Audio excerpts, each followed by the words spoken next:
So Vaush ended up going on David Pakman. Vaush is a socialist. David Pakman is a social democrat.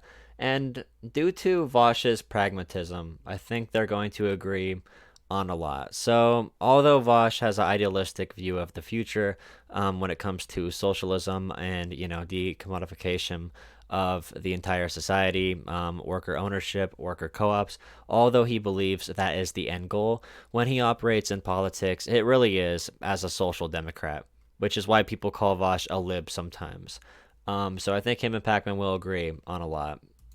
All right, today we have something much requested by the audience. We are going to be speaking with Vaush, not Vaush, not Vaush, but Vaush, Oh, a Pacman got it popular right this streamer, time. debater, progressive socialist with nearly 300,000 subscribers. Now, I think it's important my audience understands that I don't call people socialists when they're not socialists. You're an actual bona fide socialist.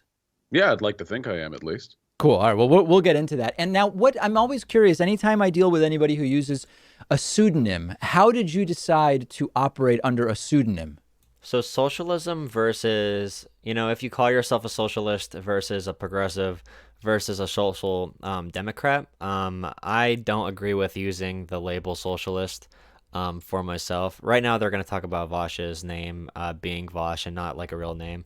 But when it comes to running at the local level, I am for selling these ideas without using the words. Because if you talk about these ideas, worker power, wealth redistribution, different working, labor plans, different things like that, people will love it. If you say socialism right away, then people are going to turn away from it just because they don't like the word. I was a big old art kid back in high school, you know? Every art kid wants to draw comics, or at least a lot of them do. Okay. Vaush was the name of a character that I wanted to draw. Anyway, when I started doing the content, I just decided to use it as a I want to placeholder know what the name, and it character looks stuck. like. So it's catchy enough. And I'm guessing for privacy reasons, it's not the worst thing. Oh, sure, yeah. But I mean, Isn't people Vosh's go real either way, name but I Ian? think Vaush, it's nice and catchy anyway, so I don't mind. So let's talk a little bit. I mean, maybe to get into our conversation, we are coming off the heels of an election in which Donald Trump lost, Joe Biden won. Senate control is Did unclear they? at this point, and we're sort of trying to figure out what is the next step. For someone with your perspective as a socialist, where both Joe Biden and Donald Trump are very different from you in terms of their politics, do you see replacing Trump with Biden Jola as a good Istas? thing? How good Istas? of a thing? Oh, undeniably.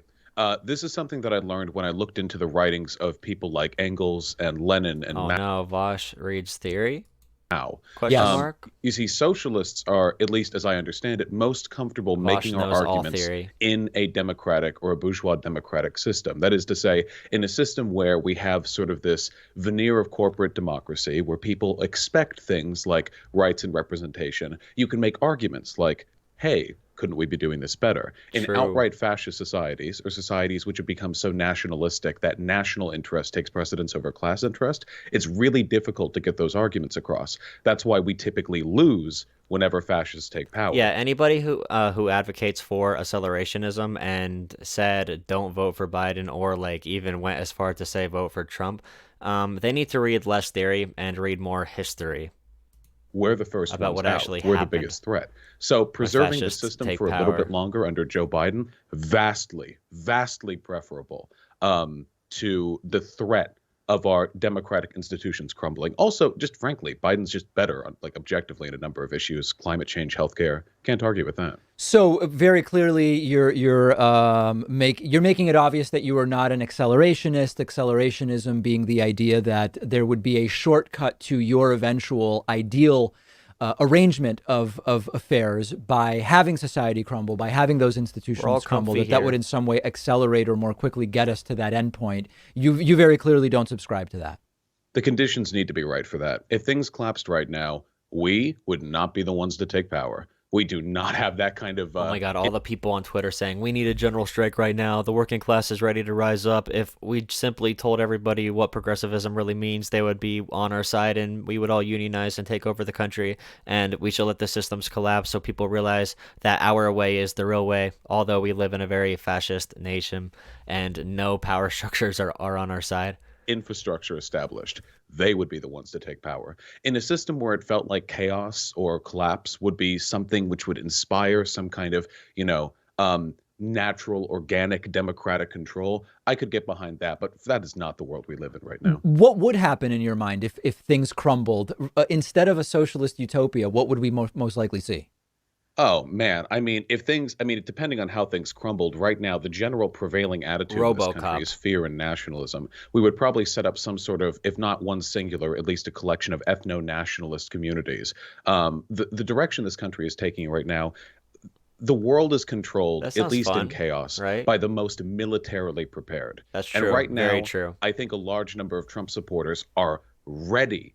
They believe they're on the precipice of having to take hold of a dead world. Whereas a lot of progressive and left-leaning people, you know, God bless them, whatever, I don't think are ready for that. And for that reason, if push comes to shove, I'm just not confident in our chances. I think that we're going to go dramatically far right. I think we're probably going to turn into an isolationist, ethno-nationalist state. And from that point forward, we'll be completely unable to affect the rest of the world as its course changes. And I don't want that. Yeah. Okay. So Yeah, and that point about whoever is more militarized is gonna basically consume every power vacuum. This is a good argument to use against libertarians as well, because if there's no government by the people that the people can use to protect against corporate power, then we would literally have neo-feudalism all out. You know, Amazon has their own army, has their own corporate state, and also, you know, Walmart and everything. so far, I completely agree with you. I think that if we do see a crumbling that some imagine might lead to the ushering in of the idealized socialist circumstances, I think we get exactly what you're talking about. Oh Now, no, Vaush's voice is really good. Like his voice is perfect for ASMR. uh, under what circumstances do you believe that your socialist organization of the country would be most likely to be achieved? What would happen between now and then leading up to it? We need to do a lot of cultural work, and we need to get people to fixate on issues that actually affect their lives. What gets a Trump supporter out of bed? What gets them angry at the world? Is it the state of their schools, their infrastructure, their education, their healthcare? Very rarely, no. Immigrants. Usually, it's meaningless cultural issues. Yeah. You have trans people. The You war have on the belief that Christmas. BLM is going to burn down their suburb. These are nonsense, scaremonger, fear issues. These aren't reflective of reality. And for that reason, this is why we are concern ourselves with the spread of something called class consciousness. We want people to be concerned first and foremost with the conditions that actually affect their lives. And if we can do that, and I believe we can do that, and people like Bernie Sanders have shown you can do that to lots of people if you focus on the right arguments. I think that we'll be in a position where the predominant ideological trend of this country will be one towards radical workplace democracy, as opposed to radical isolationism, radical ethnic exclusionary behavior, that sort of thing. Am I being too simplistic if I say that for the time being, socialists and social democrats should be united because the next steps are identical for both groups, or at least they should be? 100% yes, and this is why people called Vaush a lib for his pragmatism. Being pragmatic doesn't mean you're abandoning your values as a socialist, and I don't call myself a socialist. Vaush does, but he operates in this society working with people like David Pakman in order to instill more class consciousness, more unions, more worker power in general to help heal some inequities. No, I think that's totally That true. would I set the mean, we'll stage for what Vaush backstab wants. each other later, I'm sure, Right. historically. Yeah, of course, of course. But for right now, yeah, we need to focus on social democrats. You consider yourself one, of course. I And do. I know I do. you are. Yeah. Yeah, because I've seen your content. Social democrats and socialists have a lot in common in that we both respect the belief that the economic resources of our country should be turned towards the well-being of the people. We should focus on improving these base institutional needs that we believe humans are entitled to. And that's great. And I think that when people are exposed to Exactly. that, they're way less likely to associate their well-being with these meaningless cultural platitudes that Trump supporters or other culture warriors like to obsess over. For now, I think our interests are aligned. Down the line, we'll have our arguments, I'm sure. So now let's think ahead a little bit. If we just to really kind of continue exploring your worldview, imagine that the social democrats get the things they want. We have democratization of the workplace. We are sort of raising the floor and putting some ceiling in and making sure nobody falls too far and doing some of the things Finland and other Northern European places have done. social democrats get their way, okay? Once you get to that point, what mechanism do you imagine would usher in socialism? How do we get to where every business, for example, socializes ownership of the means of production? By I what? don't like that phrasing, ushering in socialism. Like, you would never say ushering in capitalism to a socialist system, right? Because it's a broad range of different approaches, isn't it? Or am I wrong on that? What mechanism is that installed or enacted? Well, you mentioned workplace democracy, which I like. I think that's a very good Trojan horse for socialist ideals because it literally is the seizure of the means of production. In a society in which every workplace is democratic, that is to say, there's some kind of democratic framework that allows you to vote in or vote out individuals, managers, that sort of. So I'm a little bit left to David Pakman. I'm to the left of him. I don't really talk about those, those idealistic, I wouldn't say like utopian, but it is utopian in this current global capitalist system. I don't concern myself with those arguments or discussions for anything other than, enjoyment and for like, it's good to do that. But I do concern myself with the next direct step, like almost 100%. But I do like having those long discussions. I just don't like, I don't write myself politically based on that. Of thing. Sure. And the means of those firms, the wealth, the resources are collectively owned amongst those who work there. If you have every firm in a country that adheres to those principles, you have what would have been called 150 years ago a dictatorship of the proletariat. Not very well named, but essentially, because dictatorship didn't have the connotation back then that it does now, a workers' state. And Well, if you have, let's pause for a second though. Sure. Maybe we might have a different idea of in fact, it's very clear we have a different idea about what democratization of the workplace would mean. So when I think about democratization of the workplace, I'm talking about for companies above a certain size, you must have board repretation from employees. When so Yeah, there's a that's list my of yeah. things, That, but that'd be I a good think focus. it's probably it certainly doesn't sound like it would go as far as what you're talking about, which sounds like it would almost be a socialization of the means of production. People who are opposed to Vaush participate in isn't the term called permanent revolution, where they're always pushing for the most revolutionary change. They don't care about any incrementalism, even if like it's a good even if it's good progress. They want perfect progress or none. I think that's the term, or permanent revolution. That would be the goal for me, at least. I think that democratically minded people are very susceptible to arguments in favor of the democratization of the workplace in the way that I describe it. Yes. I think that once you look at a firm and you look at its traditional organization, which is pretty dictatorial in its natural state, here in the States, you don't control who your manager is or who your boss is. You work there and you do what you're told or you're fired. I think that people are very amicable to the idea that there can be an improvement on that system. There's very, very positive data coming out of countries, all around the world in different material conditions, suggesting that worker cooperatives are a pretty effective way of organizing firms, and it leaves people happier. And in some cases, it's even more efficient. So the question is, how can we sell people on the idea that that system, which necessitates the destruction of the bourgeois, the class, you no longer have an owner, after all, it's collective. How do we incentivize that? How do we encourage people to move that? Yeah, like I see all these things are good ideas once we get there, but there's so many steps on the way there. And instilling basic class consciousness is goal number one. Economic inequality is goal number one.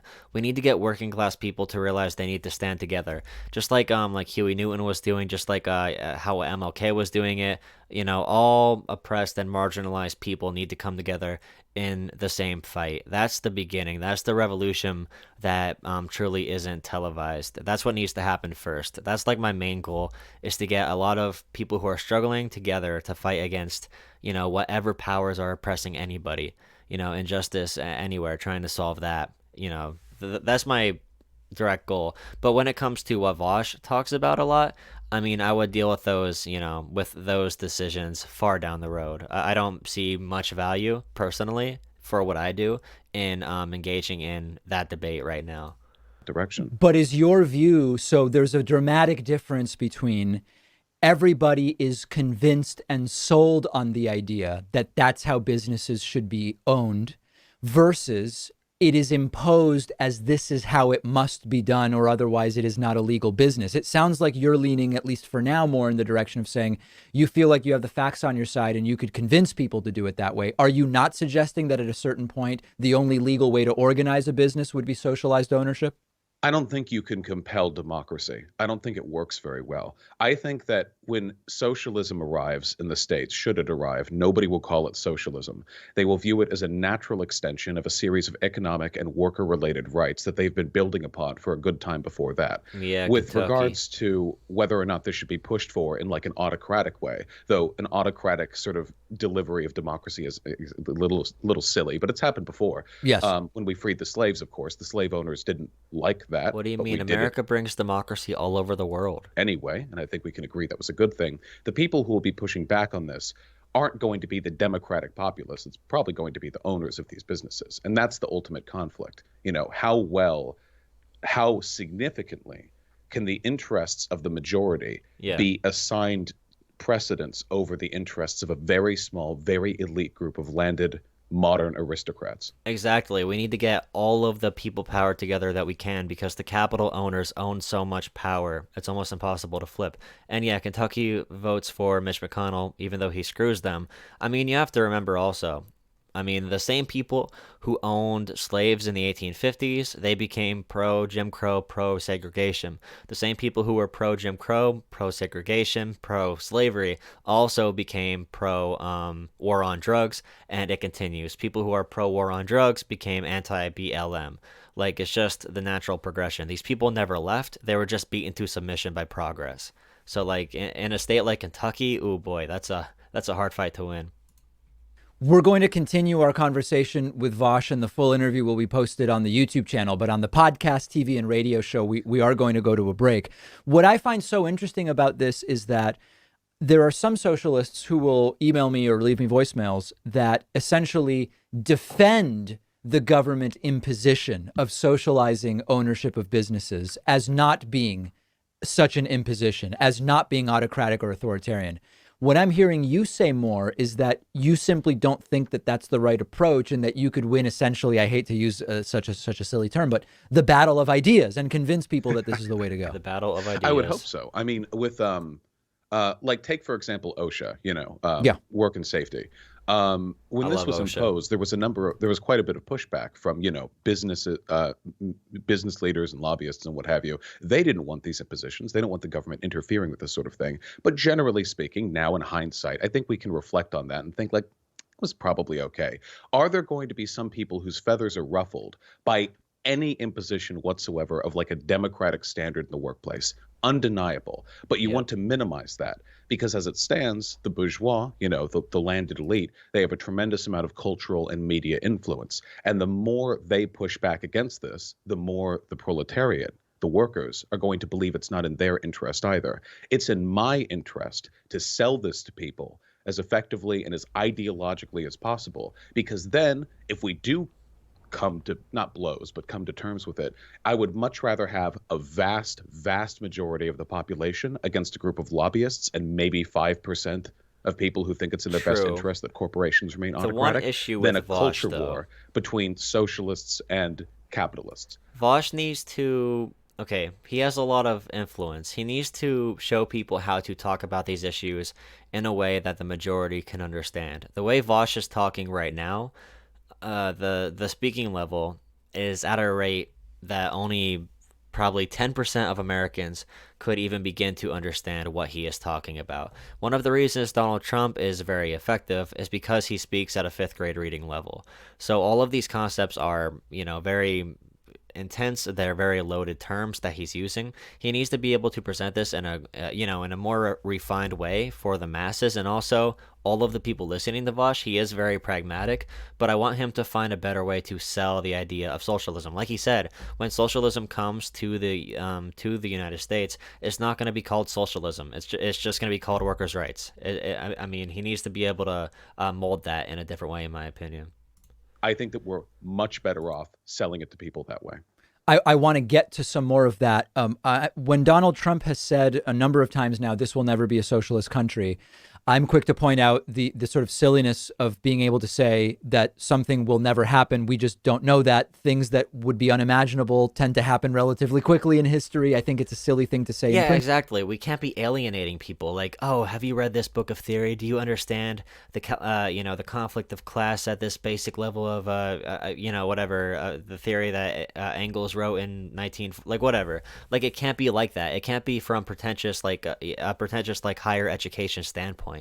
It needs to be in a format that working class people in this country can get along with. These people who are more liberal, who are more center right people as of right now, they can be moved left just on workers' rights. Unions. Like, unions were so popular before the Democratic Party helped destroy them.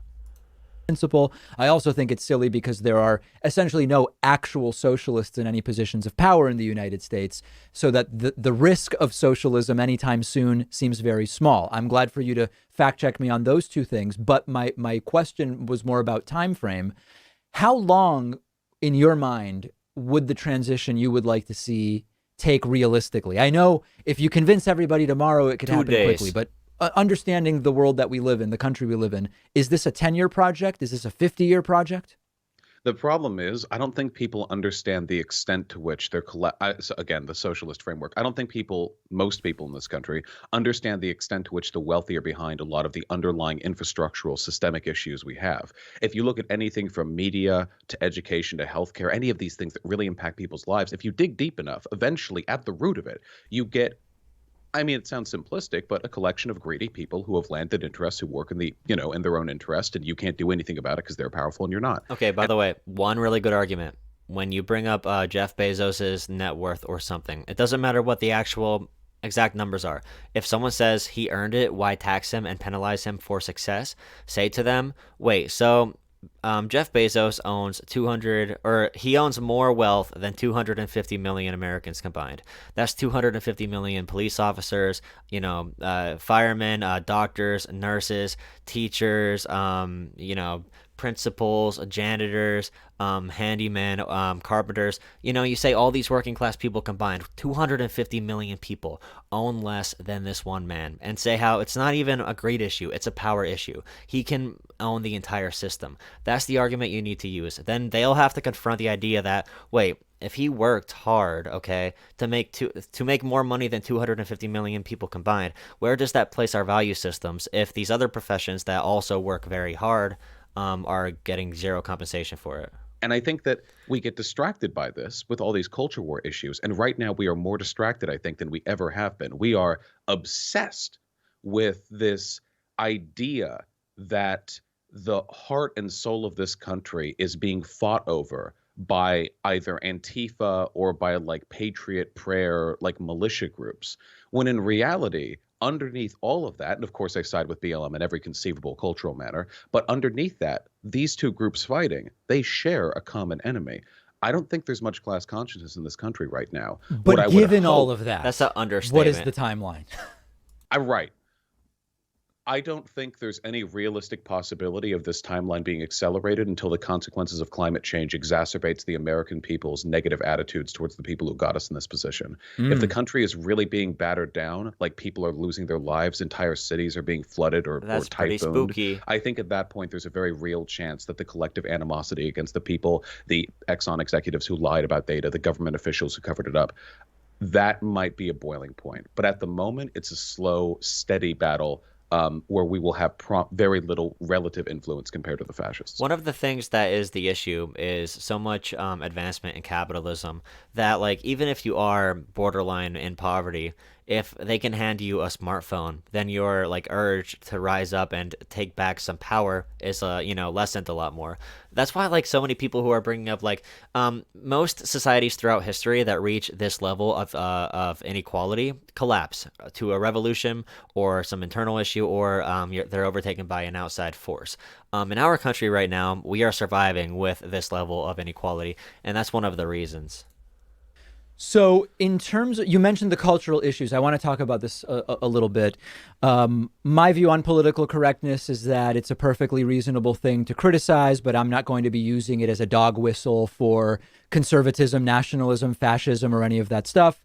My view about so-called identity politics is I don't want identity used as a cudgel to silence people, but we should understand that one's identity can bring Oh yeah, yeah, perspectives to the totally, table that are completely valuable and reasonable. unique, and that should be welcome. So, I kind of have this view that all of these culture type issues, speech type issues that the right likes to talk about, there's like 2% about it that resonates with me, and 98% where they're misusing it and exaggerating it and using it to suppress speech they don't like, etc. Where are you on those types of issues? Oh, it's completely. I mean, I'm very much in favor of intersectional analysis. I graduated with a degree in sociology. I would have to be if I wanted to pay any respect to my major. Let's face it. When conservatives talk about issues like cancel culture or like political correctness or like Yeah, identity politics, where they genuinely are using this as sort of a broader dog whistle against like progressivism as a concept. Hmm. right. Because where the right uses identity politics religiously when they can get away with it. The right uses cancel culture, whatever the hell that means these days, religiously when they can get away with it. Yep. I don't think they're attacking these issues in good faith. And I think the thought leaders who are pushing these narratives are, in many cases, being paid to do so. Because the longer they can keep their fan bases obsessed with these misunderstandings of issues that aren't even real issues, the less time they have to understand how hard they're being taken for by these thought leaders, by Yeah, the I people. keep on telling people it's that argument, I'm so mad these fast food workers want to make a higher minimum wage, but the same people who are saying that to the fast food workers, because usually people who hate minimum wage earners, those people usually make around $18 to $20 an hour. So they're thinking, hey, like I had this guy tell me the other day, he had a job swinging on trees and cutting trees down, which is very dangerous. And he made $18 an hour to do that. And he was saying, why should a burger flipper deserve $15 an hour when I made $18 an hour risking my life? And that's the fundamental issue here. And I said to him, like, why are you mad at him? Why are you mad at that person, whoever they might be, for wanting to have a living wage? And you're not mad at the people who are making you, earn shit wages for risking your life. And I asked him, like, okay, how many people were willing to do your job? He said not many. And I asked him how many people were employed at that job throughout the entire state. He said not many. And I said that is the perfect opportunity for some type of union. That's the perfect opportunity for some type of workers' power. And that's the big misunderstanding people have. It's always hitting down at fellow working class people. And that should be our number one goal above all else, is We'll instilling pay that them. value in people. You've debated a ton of Join these together and people, swing up. and some of them I've also debated. I think you do a far better job than I do. You've been on with Jesse Lee Peterson. You've been on with Tim Pool.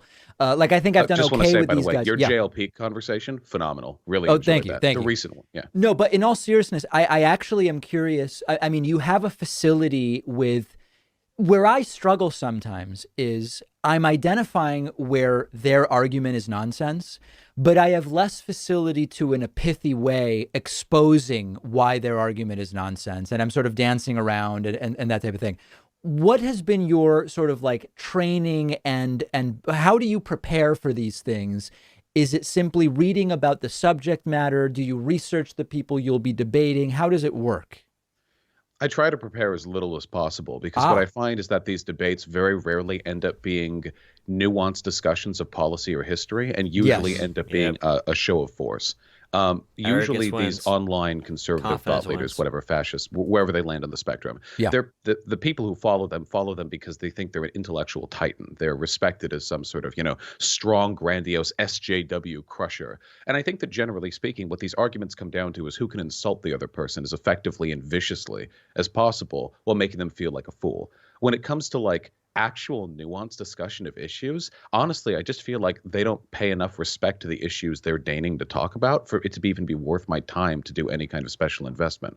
Though So it's really, sometimes, these are rhetorical battles, not substantive battles. oh, yeah, yeah, yeah. I've had maybe two or three substantive arguments out of hundreds of rhetorical debates. Well, what I've found is, I mean, when you boil it down, all political engagement is rhetoric at the end of the day. Very Yes. few people care about policy. So what I've found is finding that line between people it's good to be mean to and people it's good to be nice to. And that's been more difficult than any other distinction I've had to make with my debate opponents. And I'm trying to get better about that. Some people, Okay. you look way better if you're kind and quiet and sort of not submissive, but Not sort of aloof. right, receptive. And with some people you really just have to tear them down, and I think that it's honestly quite fun to find out what you can get away with in both of those situations. And I Vaush quite should like being react able to to his do old it for a living. debates. Now, the question that I think all of us at some point have, and I've had these phases, like I used to have right-wingers on my show all the time and debate them, like in the early years of the show, the homophobes, the supply-siders, you name it, right? Whatever. Supply-siders. And then I had periods where I stopped real doing radicals. it because it wasn't so much that I got bored, but I realized maybe what you've realized, which is we're not really talking about policy. These are really performances to a certain degree. And I kind of just go back and forth about it. Is it enough to say this is entertaining for the audience and I can make somebody look like their ideas are wrong, even if we don't actually do anything substantive? Is that not enough? I just kind of go back and forth about what the value in the value proposition is. By the way, look up John Fetterman from Pennsylvania. He is the blueprint for what a progressive from the working class can be to get the point across. Yeah, my community is full of former alt-righters and conservatives who have been pulled over, if not just by me, then at the very least by other people, some by you. You've been mentioned quite a few times. And I think that for me, frankly, I'm an advocate. I don't care what I have to do to get people on board with socialism. If I had to juggle pies and smash my face into one of them every once in a while, and I felt that would somehow in some way convince people, I would go for that route. I feel that the entertainment element is essential. This is one of the ways the lefties lost the online space. Right. Lefty online engagement politically is very measured. You've seen the video essays, I'm sure, very measured, very artistic. Conservatives will throw up meme compilations 3 times a day. They'll do SJW. They'll go to a women's rights rally and just make like blubbering noises in the face of like activists. They don't care, and they find it delightful, and they get lots and lots of engagement. And while I don't necessarily want to sink to that level, and don't think I could, because I think my arguments are a little less juvenile than those, I think that at the end of the day, people gravitate towards things they find fun. So we have to be able to nail that for them. How do you make being a socialist or a progressive or you play not a Among fascist Us on Twitch fun with AOC? Yeah, there's this guy, I don't even know if he still makes content, to be honest. One of the most important things you ever learned was not to say what you want, but say it in a way the person I'm talking to will understand. Yep, that's why I cannot stand Jimmy Dore. That's why I cannot, oh my goodness. That's my biggest gripe with Jimmy Dore. And people in the comment section underneath my Jimmy Dore videos don't understand it. They literally don't understand my argument. It's really aggravating, honestly. Honest. His name is Carl Benjamin. He's a British guy. I think at one point he was operating under the name Sargon of Akkad, and he once confronted me for using so-called clickbait YouTube titles. And when we got down to it, I said, I'm coming up with titles to encourage people to watch the content, because I think that's what I want them to do. And as long as these titles are not deceptive, I'm not really sure I even understand what the argument is. And it's that type of you're sort of buying the way I see it is I'm using an interesting title or covering a cartoonish Trump rally to get people in the universe to then hopefully come back for the tax analysis and the discussion of policy and so on and so forth. I don't think that there's anything wrong with that. I just wish the left were better at it. Yeah, absolutely. And they are so much better at it than us. Take Steve Bannon, for example, targeting Steve. like young incel gamer communities online and deliberately trying to pull them. Jimmy Dore literally only says what he wants to say. He doesn't say it in a way, he doesn't care to say it in a way that people understand. That's what Leia's comment was about. One of the most important things they ever learned is that, you shouldn't just say what you want. Say it in a way that people will understand it. Jimmy Dore doesn't care about that. He would rather just scream into the echo chamber. Into the alt-right. They are ruthless about trying to grab any community they can. But I feel like they're very hypocritical when they criticize us. Likewise, that same man, Carl, you just described, has said publicly that he will not debate me after 2 debates with me where he didn't do great. Because I make money from the debates that I do. Doesn't he make money? He does make money from the debates he does. Yeah, that's his argument. Is the argument that because you're a socialist, you shouldn't make money? That is definitely I love one hearing the component two of worlds the argument. collide. Socialism is when you don't make money for the work you do. That's apparently weird. Yeah, I mean, at Politicon a couple years ago, there was this surreal moment where I'm trying to remember, Hassan Piker was on stage debating, I think, Charlie Kirk.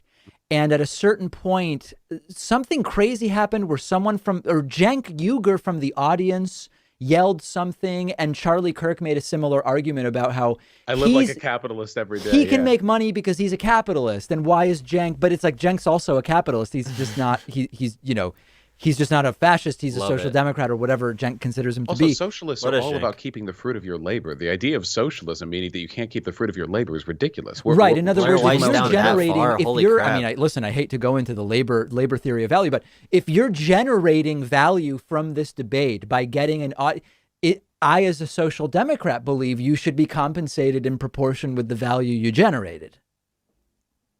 Yeah, no, completely. I think, and it all gets really weird. It all gets really fussy, especially with online content, because the lines between like a worker and owner blur a little bit. I think that there's a lot of really nuanced discussion that you can have on this. But when people like Carl are saying like, "Oh, well, you make money from this, so I won't deign to debate you," when you get to that level, like I think it's pretty clear that you're trying to find excuses. Cloud, why don't you like Jimmy Dore?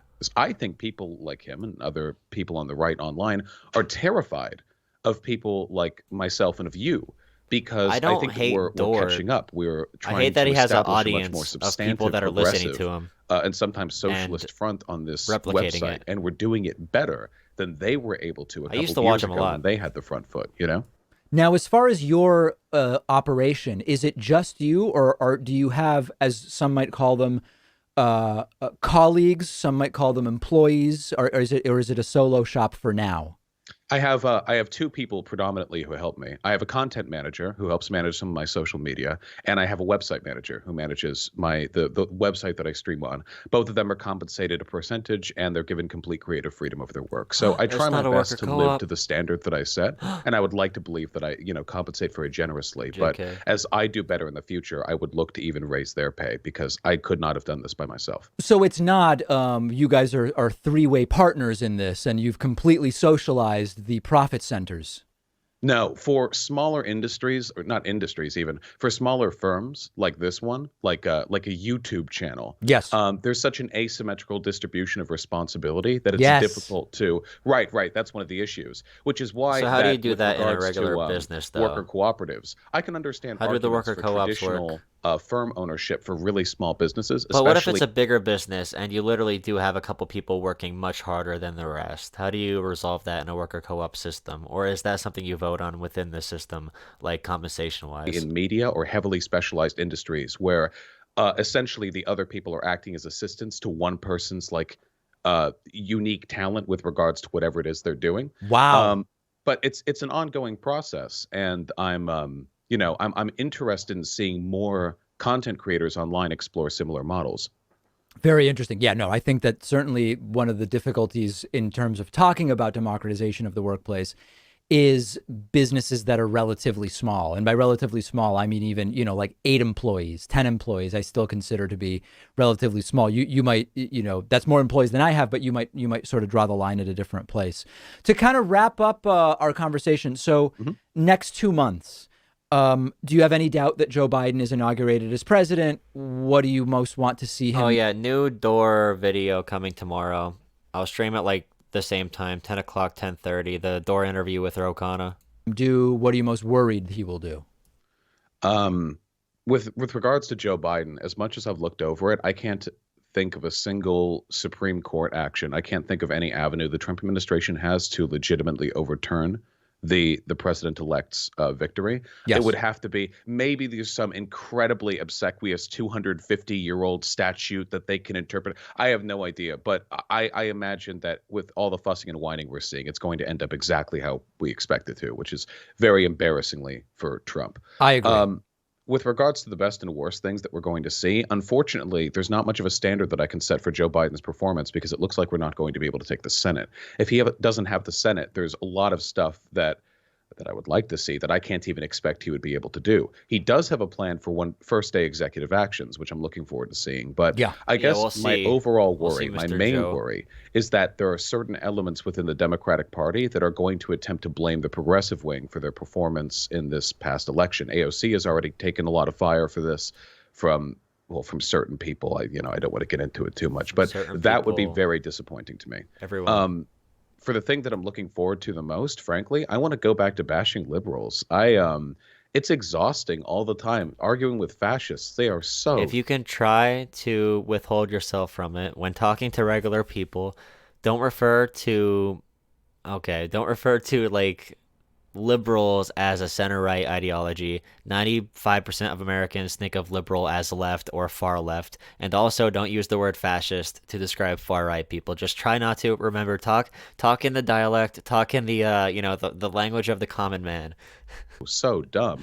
I want to advance the state of class consciousness amongst people who I think are just at the cusp of it. You know, Hmm. progressive liberals. I think that if you make good arguments to these people, they can move over. But like arguing fascists, it's like herding cats. I look forward to challenging systems in power that are reasonable again, or at least more standard. That's I mean that's we agree, we definitely are agreeing on more than I imagined. Maybe this is the where we could end it. Do you think an open-faced omelet is a pizza? Where do you come down on that? Oh, I am a culinary and linguistic descriptivist. I think that if you want to call it a pizza, you have to, and I will respect your right to do so. So an open-faced omelet you're fine calling a pizza. Absolutely, I am Wow. 100%. Yeah. That's huge. That's huge. insane. And if you put a tortilla under it, then it's absolutely a pizza, right? Oh, That's a funny joke. Have you ever been on Vaush's stream? oh, I mean that nails it home. Not that Yeah. it needed that I affirmation, but if wish. you Sure. go that far, and If you I can was go, on you can Vaush's wrap that around. stream, Much do you want? Pop tart, a I'd be at burrito? 10K Absolutely, I'll subs. take it. Wait, a Pop Tart is a pizza now? No, pop tart's a burrito. Oh, It's I'm sorry. Oh, okay, okay. right, That's filling actually that's enclosed that around. I've not thought of. That I've not thought of. But we will. Wow, that now my mind is blown. I'm gonna have to think about that one a little bit. Getting hungry over here. Oof. Okay. Well, listen, we've been speaking with Vaush, who now is ready to crest 300,000 subscribers on YouTube, is a streamer debater, progressive socialist, not yet completely socialized in terms of the means of production within his organization, but presented a True. very good argument as to why he is not. And I can't thank you enough. I'm so glad we were able to do this. Oh no, Vaush is really exclusive now. He got too big for people like me to come on and just like talk to him or whatever. But yeah, if anyone, I mean, there's 27 people watching. If anyone is watching that is not yet subscribed, please do so. Every subscriber I get gets me one step closer to getting on someone's stream so I can maybe get some traction. And if you think my ideas are decent and you want them represented on a wider scale, please consider doing that. We're trying. Just give me an HG time and we will find a way to hook you two up. Yeah, that'd be the day. I'll have to get my nerves fixed if that happens, you know. No, I'll be fine, but I might be. And another thing too, another reason I'm trying to build this channel, and there's 30 of you here, so that's a decent number for you to know about it. Another reason I'm trying to build this channel is because right now I'm a junior in college. I'm going for a master's degree in public policy, a 5-year program, and I may be running for state house at some point.